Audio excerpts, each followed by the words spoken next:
But yeah, J. Cole's recent reflections on the Drake-Kendrick fallout highlight a tension between hip-hop's competitive nature and his personal commitment to staying true to himself despite public pressure. Let's watch this very short clip, and then there's a couple questions that we'll pose to kind of go a little bit deeper into this.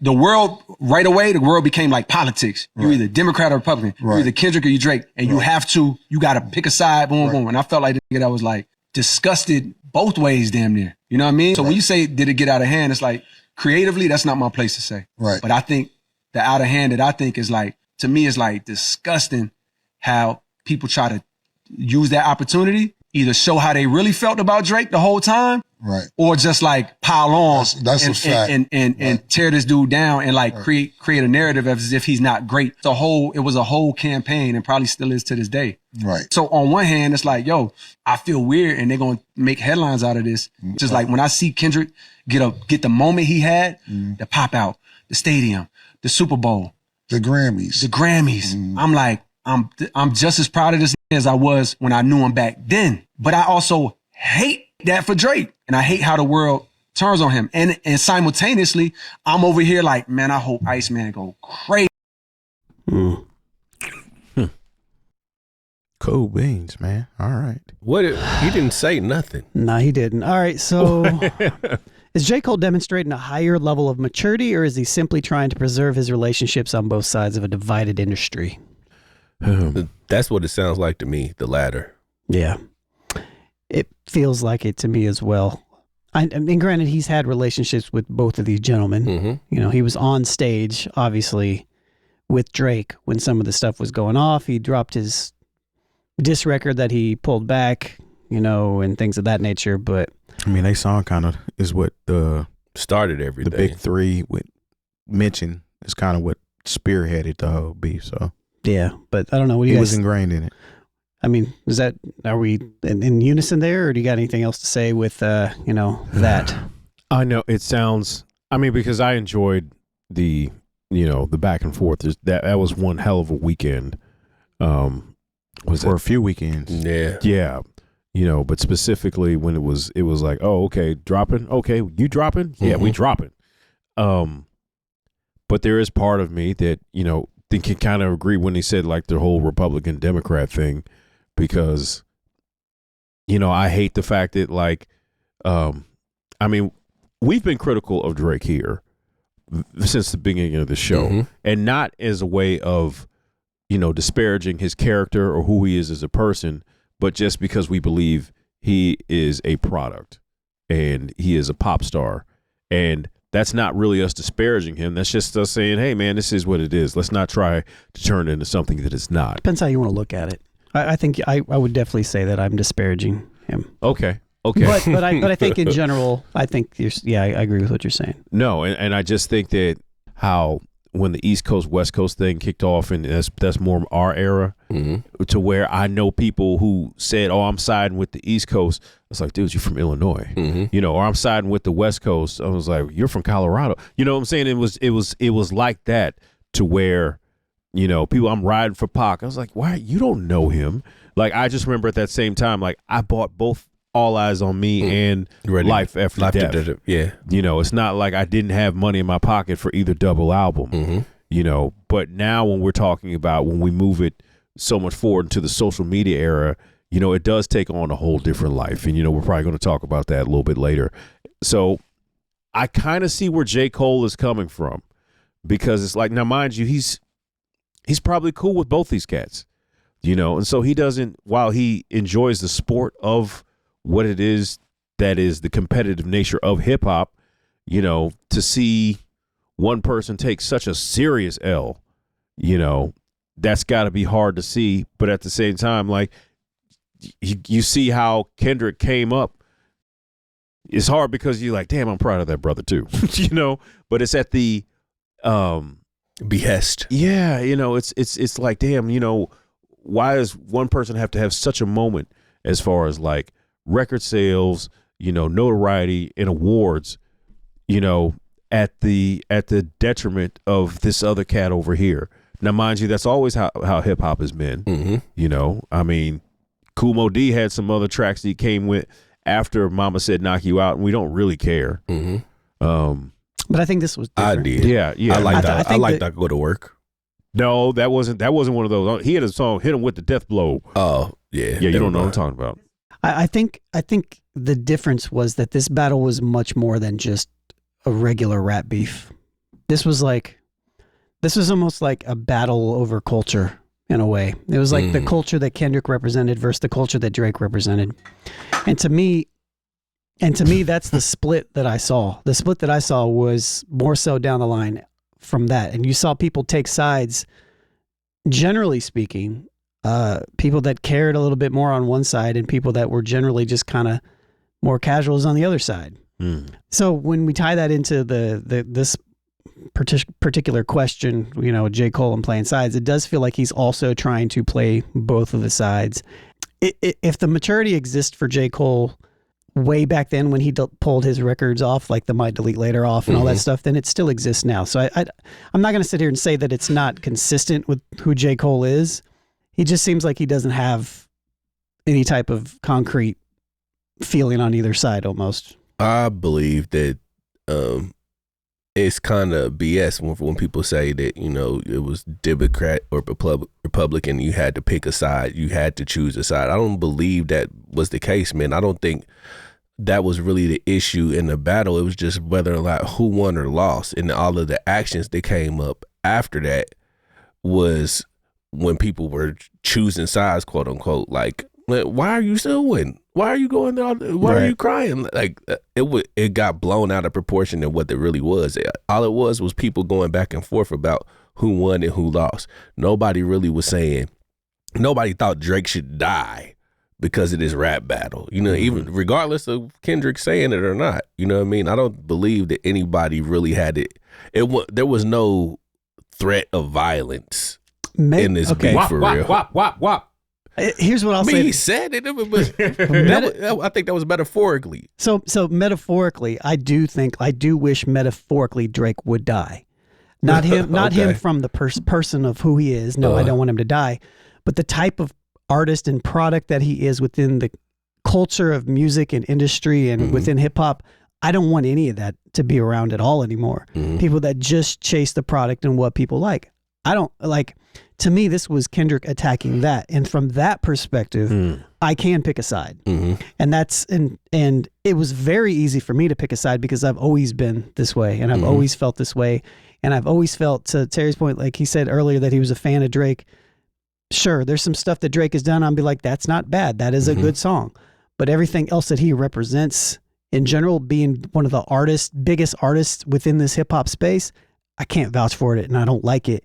And some of it's even bigger and beyond him at this point. I think that point in general is beyond him. Because, like, essentially what you were saying is, and you could tell me if this is not, if I'm doing too much with this, but it's like Michael Jackson. You know what I mean? Like, because that's all Drake is Drake is like the Michael Jackson of this era. You know what I mean? I can never give him that. But that's what You're it is, saying though. of his era. Yeah, of his era. Drake is the Michael Jackson of his era, the one that everybody props up and everything he does is golden. Everybody everybody gives him their best songs. He didn't do it. He had nothing to do with it, but he's the product. You know what I mean? Drake is that. But I would also say that the thing about Drake that differentiates himself from other artists of the past is the fact that he literally stands for nothing outside of popularity and success. Pretty much, yeah. And I can't say that about Mike. No, you can't say that about Mike. Mike stood for something. That's what I mean. So it's like Drake is this new level of just complete shallowness. And, from a human perspective, individual, I'm sure that he's a sensitive human being. But he's absolutely sensitive. But the way that he operates within the industry is very much everything that I'm opposed to. Yeah, he's very very corporate moving. But as far as like J. Cole and being mature in this take, I wouldn't say I feel like he's pretty much playing the middle because like we've already determined he has a relationship with both of these artists. He feels like he's cool. I mean, he was on tour with Drake at the time of this going on. He had 2 singles with Drake at this time. And I think their idea of what they were trying to do, bringing Kendrick on into that fold, Kendrick wasn't having it. He already knew he had problems with this dude. Yeah. So it's like, nah, I'm not going that route. Man, I really wish y'all could hear that clip that I just sent y'all, man. I had to listen to it in a minute. Because it's Cole talking about when he first heard Like That. You know what I mean? Yeah, I do want to hear that. But in the same token, I feel like as far as what the people did during this whole battle, I mean, may the best man win at the end of the day. Who cares what somebody feels? And if Cole had engaged in the battle, I feel like what he should have said, it would have felt like it was me and Drake against Kendrick versus, because it sounds like a whole lot of being concerned with how Drake feels about this and the outcome that Drake had to suffer. Drake is not suffering right now. I mean, granted, he hasn't given us the music that we may have wanted to hear. The singles ain't doing what we wanted them to do or what he thought they should do. There's a whole lot of, let me put this filler out and it's not doing nothing. All right, Drake took the fall. Simple as that. Let's move on. There's too much apologetic things going on behalf of Drake. I feel like people are upset that Drake didn't fare as well as people probably thought he should have in a hip hop battle. And to Lone's perception of things, it's clearly people that were more, you know what I'm saying, concerned with more involved hip hop versus the pop hip hop side of things, how people sided with what they rock with or whatnot.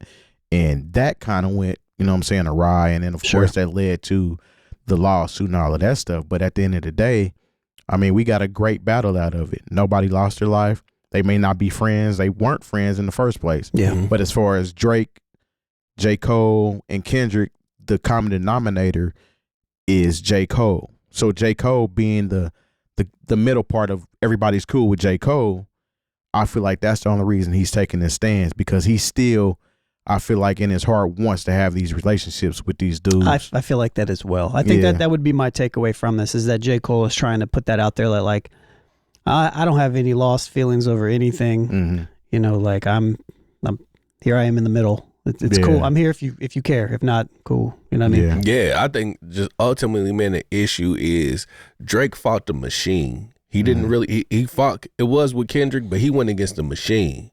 And the machine chose a side. But also the machine propped him up for so many years. Yeah, that's what I'm saying. Yeah. Drake was the machine. And he thought he was bigger than the machine. I feel like Kendrick fought the machine. Yeah, I feel like Drake is. I feel like that was illusion, because I feel like from one perspective, I understand what you're saying. Yeah, sure. Drake in the lawsuit was going up against the music label, and you're not going to win that. But at the same time, I feel like that's also one of the reasons why it was so stupid, because Drake is the biggest representation of that machine. Yeah. And so it was like, who are you trying to kid? Like that's why it was dumb, because he's literally going at everything that made him who he is. Agreed. So yeah. And everybody's missing the big picture. Yeah, let me play this real quick, this clip. Kendrick, make that song Metro Boom. How did you feel about it? So I listened to it, and I have two first reactions. My first reaction is, that shit is hard. Right. You know what I mean? Like, it's a hard-ass verse, undeniable. The beat crazy, the song is ill, and I'm like, he went crazy. That's my first reaction, because I don't know what I'm listening for, you know what I mean? I'm like, that shit's tough. Right. My second reaction is, not now, nigga. Right. My second reaction is like it's, no, nigga, this is inconvenient for me. Right at that time, I had just got off tour with Drake. I went on tour with Drake, we did that. And I had Might Delete Later in the Chamber, which was the project that you were on, as a mixtape. Right.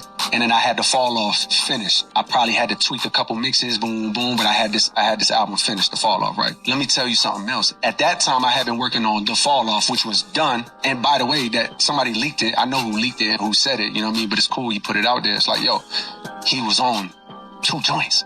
Kendrick was on 2 joints, or Drake was? Kendrick. Wow. Guess we will never hear those joints. Yep. I mean, it's over for that. So that there was a rumor about that, right? Yeah. I think I even said on the show, I feel like Kendrick would probably, I heard the rumor that Kendrick was supposed to be on one of these or something. It's interesting. And it was supposed to, he had initially stated that he was going to drop Fall Off 8 weeks after Might Delete Later. So that kind of changed push the the whole whole Change the thing. rollout. Yeah. And then we got the let out. Yeah. God bless. We survived it. Mm-hmm. Yeah, man. Second question. How does J. Cole's refusal to engage in the traditional blood sport of rap beef shift the expectations for what it means to be a top-tier lyricist in the modern era? Or does it? I don't think it really did anything. I kind of feel like we've touched on this conversation a lot, considering J. Cole and what he did. In that same interview, he talked about how he didn't decide to kind of apologize until an hour before he went on stage. So like he engaged in the battle, and he said it was always weighing on him, so to speak.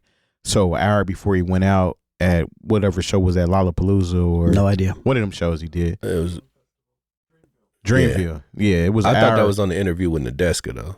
It might have been. It was one of them interviews he did. But anyway, he said that it wasn't until an hour before the show he felt like pretty much bowing out of the whole situation. And we understand Cole's whole mannerisms about that whole situation, as far as him not wanting to be a part of it and sticking his toe in the water and then backing all the way out of it. I mean, I don't think there's really much I can say as far as how Cole felt about that already hasn't been said, especially coming from like somebody that always raps about being the best and is still rapping about being the best, and whoever comes at me is going to get this, that, and the other. But you know what I'm saying? This is just Cole. So like, whether it be a blood sport or not, certain people are going to feel a certain type of way. You either going to engage in it or you ain't. Yeah. No, he's a top tier lyricist. I just wish he made better albums. He's confusing, man. I don't know what to say about the guy, man. Like, He just kind of exists in his own lane in a way. And to be honest, when I don't feel like this is necessary, like I feel like this is kind of off brand for J. Cole to go on an interview with Cameron to talk about. Well, he don't want that lawsuit. Well, maybe that's what it is.